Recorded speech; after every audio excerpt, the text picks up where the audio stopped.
Сәлеметсіздер ме, қайырлы күн. Қыздар, жігіттер, кішкене жиналып алыңыздар, сосын 10 кеткенде сабақты бастаймыз.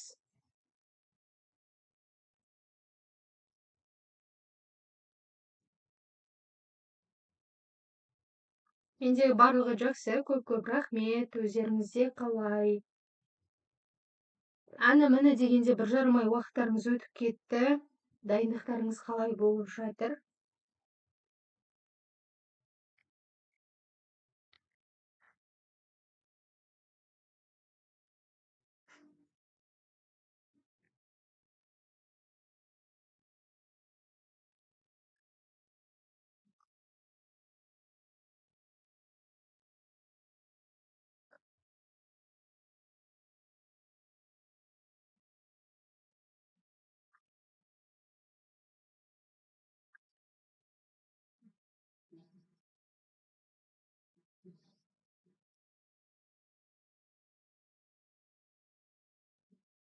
Он бестен 11 алдым дейді.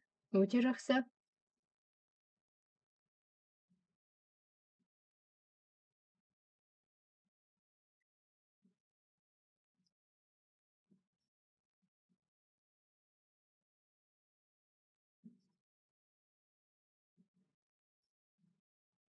Он бестен 13 дейді. 15-тен 13 өте жақсы. Енді әзірге сіздерде 15 балдық жүйе болып жатыр. Неге? Өйткені бізге ұлттық тест центр орталығы 10 сұрақ болады деді, бірақ 10 сұрақ қандай форматта келеді? Мүмкін өзгереді ме, жалпы өзгеріс болады ма деген нәрсені әлі айтқан жоқ. Жалпы 10 сұрақ, сұрақтардың келу форматы өзгеруі мүмкін. Сондықтан ұлттық тест центрдің жариялаған нұсқасын күтіп жүрміз. Ал ол уақытқа дейін сіздер былтырғы 15 сұрақтық тестті тапсырасыздар. Жаңа тақырып өтпейміз бе дейді. Бұл жаңа тақырып. Көп уақыттарыңызды алмаймын. Апай дейді, аяулым, иә. Енді сіздерге 10 сұрақтық беріп жатса, олар бұрынғы тестті бүйтіп қысқартып беріп жатқан шығар. Құлпынай 15-тен 14 дейді. Құлпынай, сіздің инстаграмыңызды көрген, біздің Арыстанның бір конкурсынан.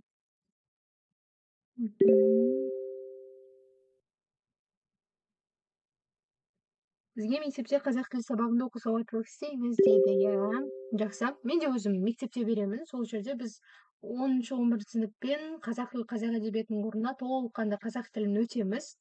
Сол жерде де біз оқу сауаттылығы мәтіндерін талдаймыз. Енді біз мәтін талдау кезінде, енді мен сіздерді тірідей көрмегеннен кейін неден қиналасыз, не қиындық туғызады деген нәрсені сұрай алмаймын сіздерден. Менің алдымда сіздерден бөлек өзім 11 сыныпқа беретін болғаннан кейін 20-20-дан мен A, B, D, E деген 4 сыныпқа сабақ берем. 20-20-дан 80 оқушы алдымда отырады.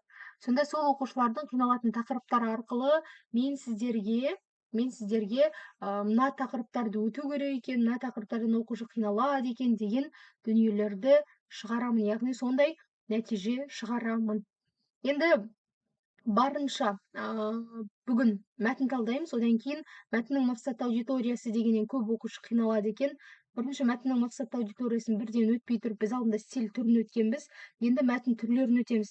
Неге? Өйткені мәтін түрлеріне қарай оның деген қалай жазылғаны, нені айтқандығы, не туралы айтқандығы деген нәрсеге тоқталған кезде мәтіннің мақсатты аудиториясы шығады. Менде барлық сұрақ дұрыс сияқты көрінеді дейді. Ондай болады. Оқушылар, мысалы, біз БЖБ-ның орнына оқу сауаттылығының мәтін жазамыз, сонда оқушылар келеді.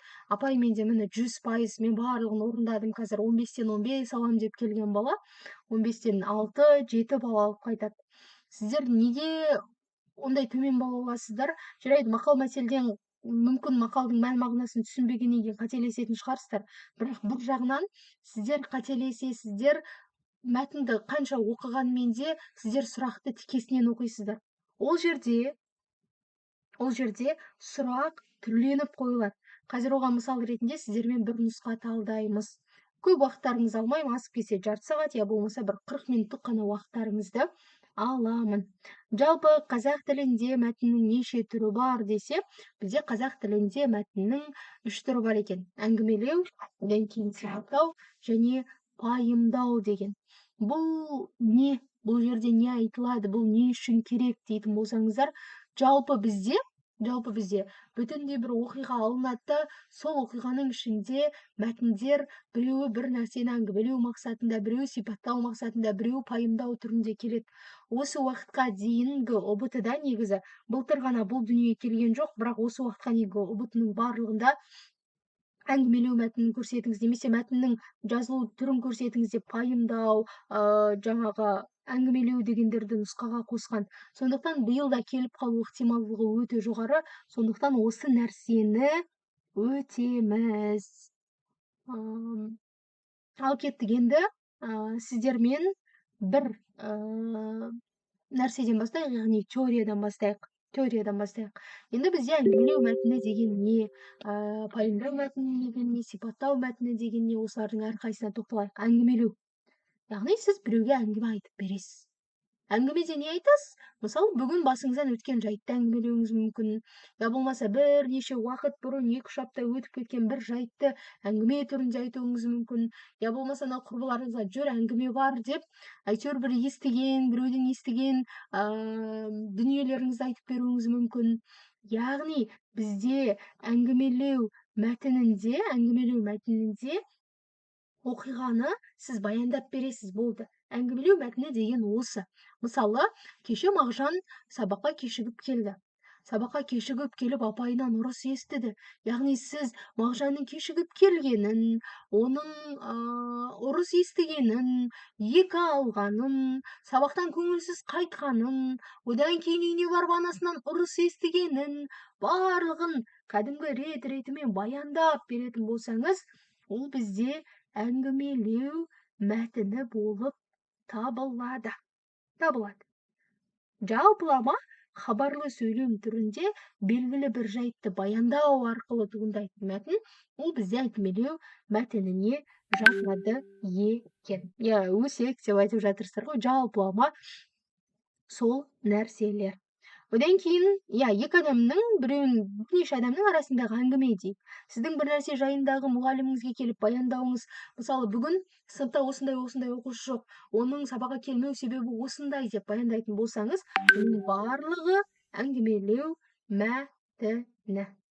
мәтіні. Одан кейін келесі нәрсе бар, ол сипаттау деген мәтін. Сипаттау.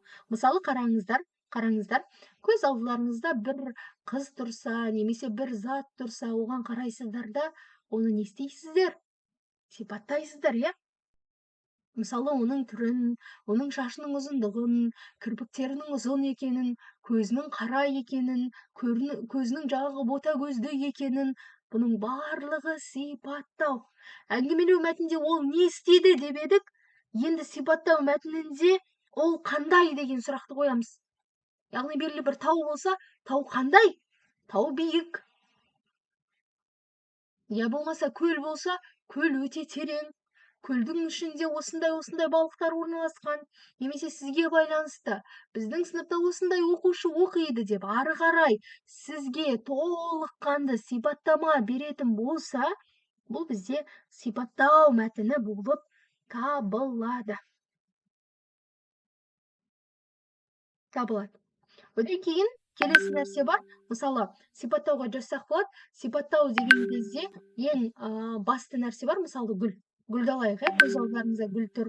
Гүлдің әдемілігі, немесе анау гүлдің жапырақтарының жасыл екендігі, олардың тікенінің бар екендігі, я болмаса белгілі бір ағашқа қарап отырып, олардың жаңағы бүршіктерінің атып келе жатқандығы, бүршік жарыпты, сол жердегі бүршіктерінің күлгін екендігі, я болмаса мысалы даладан бір досыңызды немесе бір мұғалімді кездестіріп қалсаңыз, оның киіміне қарап, оның түр келбетіне қарап, ол қандай деген сұраққа жауап беретін мәтін болса, ол бізге сипаттау мәтіні болып табылады екен. Одан кейін бізде ең соңғы мәтін бар, Ол пайымдау мәтіні, яғни пайымдау мәтіні деген ол жаңағы болған оқиға, одан кейін әртүрлі біз сипаттама барлығын айттық, соның барлығын айта келе шығаратын қорытынды сіздің бір пайым жасауыңыз ол пайымдау мәтініне жатады. Пайымдау мәтініне жатады. Мысал ретінде, ол сабаққа кешігіп келді дегеннің барлығын айтып келіп, немесе ол балаға тоқталып келіп, ең соңында мынандай дүние туындаса қараңыздар. Ол сабаққа кешікпеу керек еді. Ал енді неліктен деген сұрақ туындайды, неліктен? Яғни пайымдау мәтінінде неліктен деген сұраққа жауап табылуы керек. Қайнаған су ішуге болмайды деп аламыз мысалы. Қайнаған суды не үшін ішуге болмайды? Ол мысалы іш құрылысыңызға зияны болуы мүмкін, немесе белгілі бір ішек жолдарыңызды күйдіріп кетуі мүмкін деген секілді. Я болмаса мынандай дүниеге рұқсат етілмеген. Неліктен деп ары қарай жауап беру керек. Сонда бізде әңгімелеу мәтіні жаңағы істі толыққанды баяндап беруден басталып еді. Ары қарай сипаттау мәтінінде бір затты, бір адамды, бір құбылысты сипаттап, ол қандай? Мысалы, жаңбыр жауып тұр. Жаңбыр қандай? Ол нөсерлеп жауып тұр. Жаңағы жаңбырдың жауып жатқан кезіндегі бір әдемілігін суреттеу, я болмаса табиғатты, тауды суреттеу, олардың жалпылама ерекшелігі арқылы атап көрсету, немесе қызды, жігітті өзіндік бір кескін келбеті арқылы оның мұрнының жаңағы қыр мұрынды екенін, я болмаса бетінің сондай бір әдемі екенін, шашының ұзын екенін, кірпігінің ұзын екенін, көзінің қара екенін, анау қастарының қиылып тұрғанын барлығын айтатын болса, ол бізде сипаттау мәтініне жатады. Ең соңғы мәтіннің түрі бар, ол бізде пайымдау деген мәтіннің түрі. Яғни бұл жерде жаңағы сіздер әңгімелеген, сіздер сипаттаған нәрсенің бір қорытындысы. Яғни бұлай істеуге болмайды. Неге? Немесе ол сабаққа келмейді. Неге? Барлығын не істеп, пайымдап, түсіндіріп, тұжырым жасау арқылы көрсету осы бізде пайымдау мәтіні болып табылады екен. Мәтіннің түрлері бұл негізі, осыны түсіндіріп өтейінші, бір айтып өтейін. Былтырғы ұбт-да болған жоқ, бірақ биыл келу ықтималдығы өте жоғары тақырыптың бірі. Сондықтан мәтіннің әңгімелеу мәтіні ма, пайымдап тұр ма, жоқ бір нәрсені сипаттап тұр ма деген нәрсеге баса назар аударуларыңыз керек. Мысалы, менің алдымда қазір оқу сауаттылығынан мынандай мәтін бар. Қараңыздар. Бұл жерде мысалы Кон Мари деген әдіс дейді. Қазір қарап жіберіңіздер. Мысалы Кон Мари әдісі дейді. Үй жинаудың өзіндік үлгісі. Үй жинау біреуге жағымсыз іс болуы мүмкін. Сондықтан бұл әдіс оны қызықты етуге көмектеседі дейді. Осы жапондық үй тазарту жөніндегі кеңесші Мари Кондо ойлап тапты. Оның аты жөнінің бірінші әріптерінен Кон Мари деп атайды. Мари Кондоның сиқырлы тазарту жапондардың үйді және өмірді тазарту өнері кітабы бүкіл әлемдік бестселлерге айналды. Ал енді бұл қандай мәтін? Қалай ойлайсыздар? Әңгімелеу, сипаттау, я болмаса пайымдау?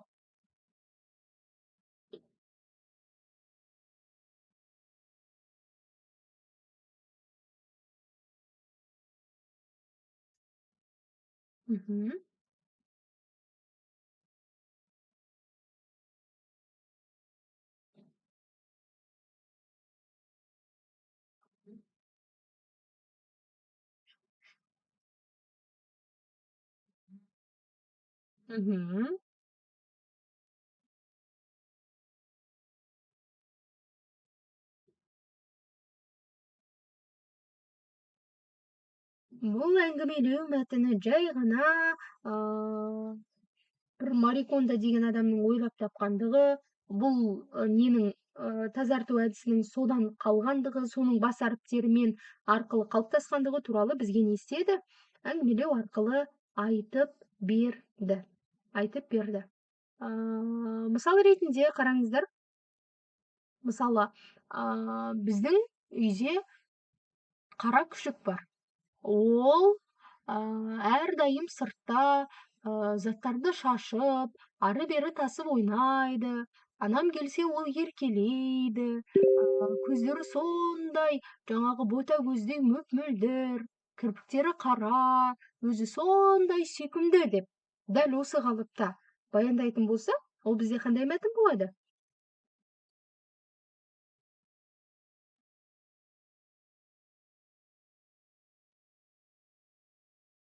Мгм.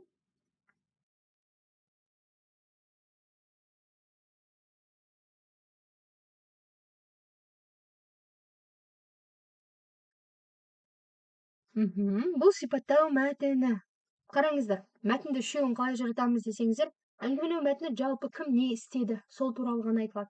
Жаңағы Кон Мари әдісі қалай қалыптасты, оны қалай жасады деген нәрселер сұрақтарға жауап берсе, ол әңгімелеу мәтіні.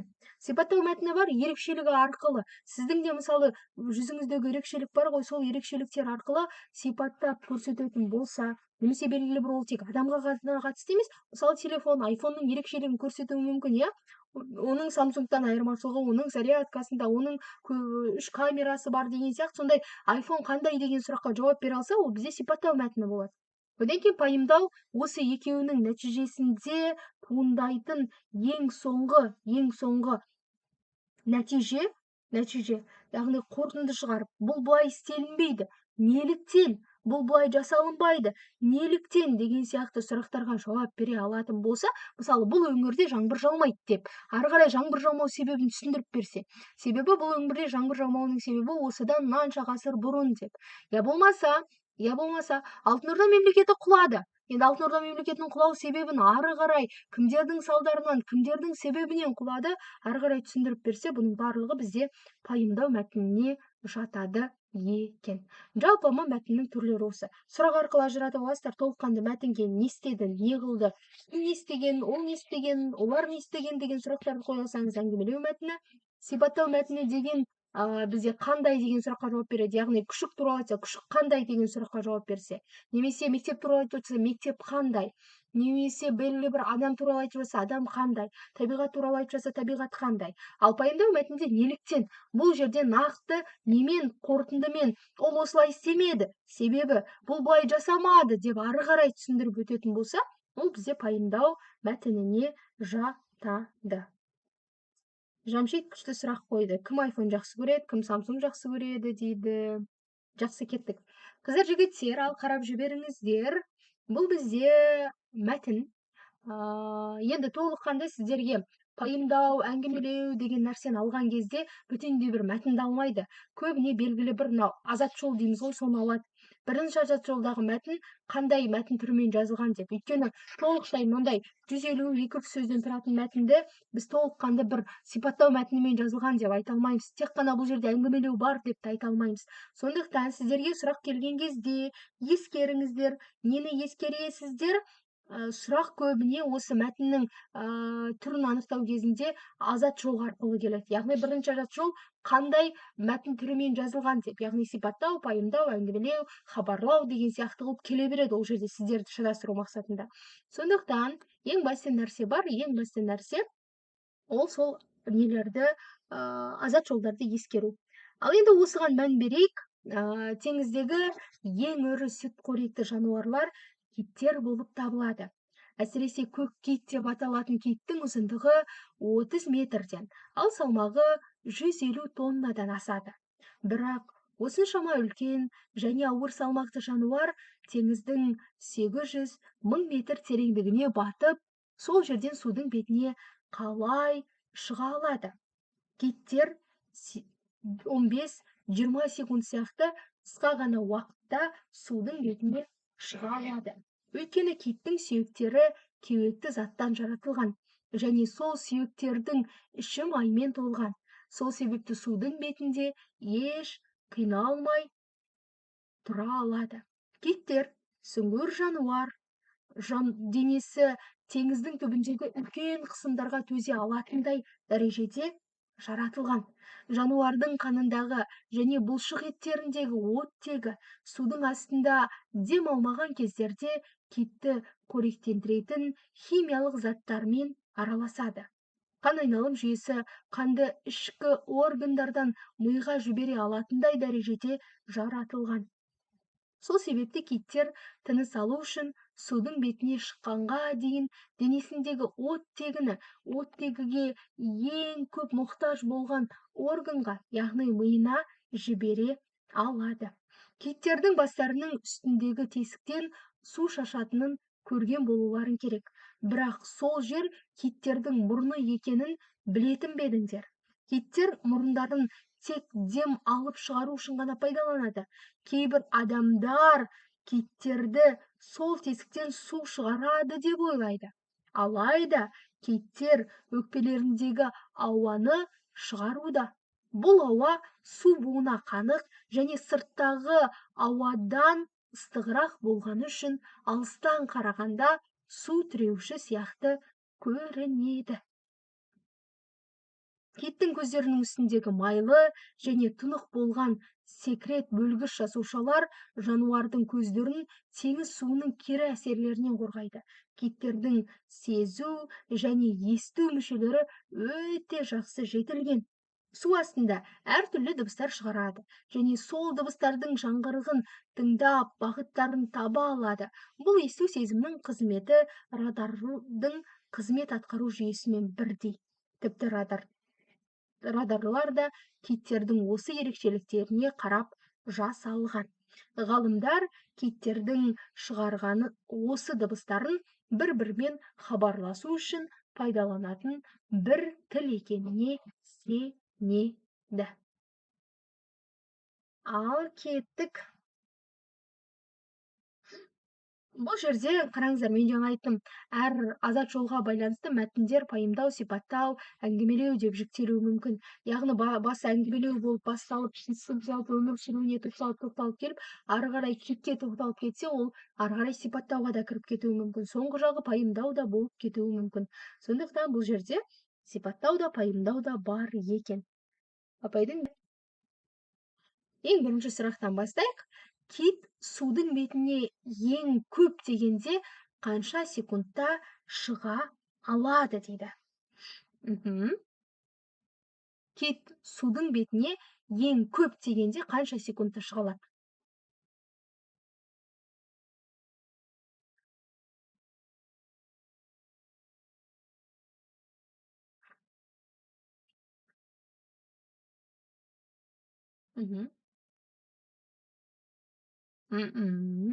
Не рас, ол қате.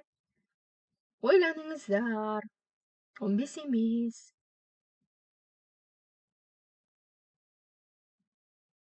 Мәтінге қарасаңыздар, 15-20 секунд сияқты қысқа ғана уақытта, ол 15 пен 20 секунд аралығы депті. Ал сұраққа мән беріңіздер. Сіздер көрдіңіздер ме, сұраққа мән бермейсіздер. Сосын трассаларда оқушылар айтады, апай, мына жерде екі жауапта бар ғой деп айтады. Мән беріңіздер. Кит судың бетіне ең көп дегенде деп тұр. 15 пен 20 болса, ең азы 15 болады да, ең көп деп тұр. Ең көп дегенде 20 секундта шыға алады. Сонда бірде дұрыс жауап С болады екен. Сұраққа мән беріңіздер. Сұраққа кәдімгідей. Өйткені бұл жерде жалпылама сіздерге бере салды 15-20 деп. Одан кейін барып көбін сұрап тұр. Бірде дұрыс жауап С. Ал енді екіге қараңыздар. Алып жануар тіркесі қай азат жолға?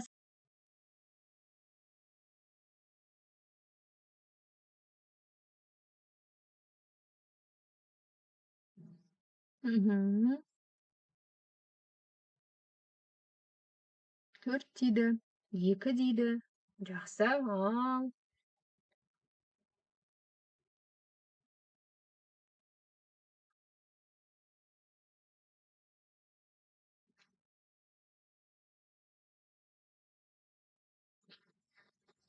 Жақсы, артқа қайтып көрейік. Ал, мына жерде басталады, теңіздегі деп басталып тұралады деген бірінші азат жол, киттер көрінеді деген 2, киттің көздерінің үстіндегі сенеді дегенге дейін үшінші азат жол. Енді осы жерде қай жерде оның көлемі туралы айтылған қараңыздаршы. Қай азат жолда киттің көлемі туралы айтылыпты?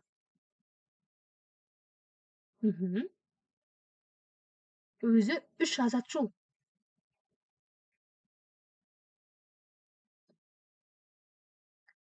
Жақсы, өте жақсы қыздар, жігіттер. Бірінші асат жолда мән береміз. Алып жануар тіркесі деген қараңыздар.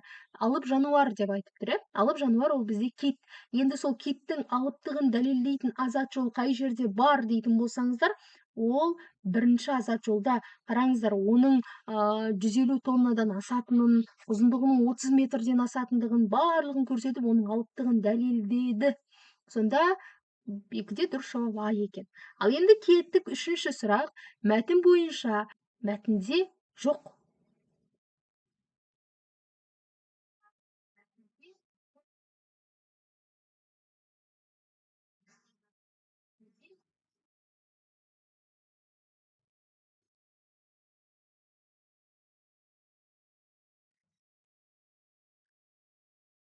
Қыздар, жігіттер, дауыс қатып тұр ма сіздерде?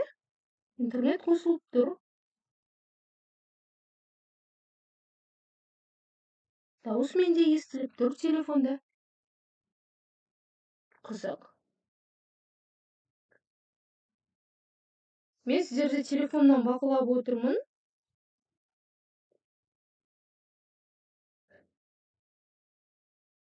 Қазір нормальный дейді.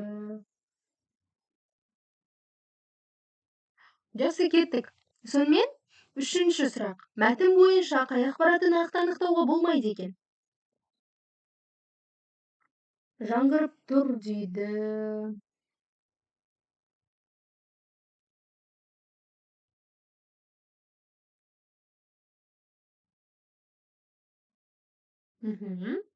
Сонымен үшінші сұрақтың жауабы қайсысы болады?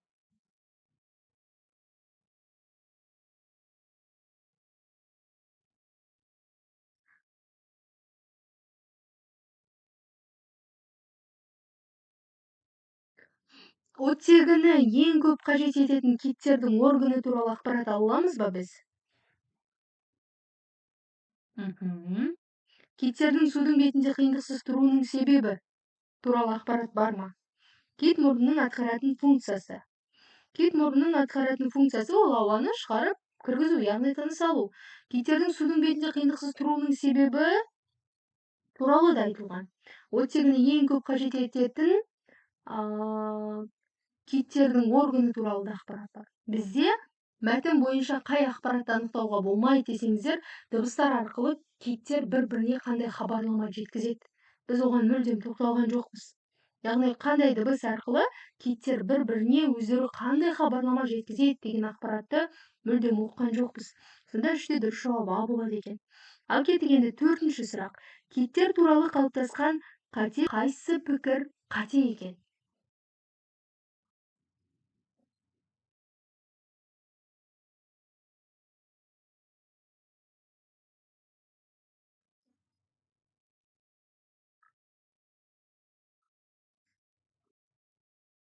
Өте жақсы.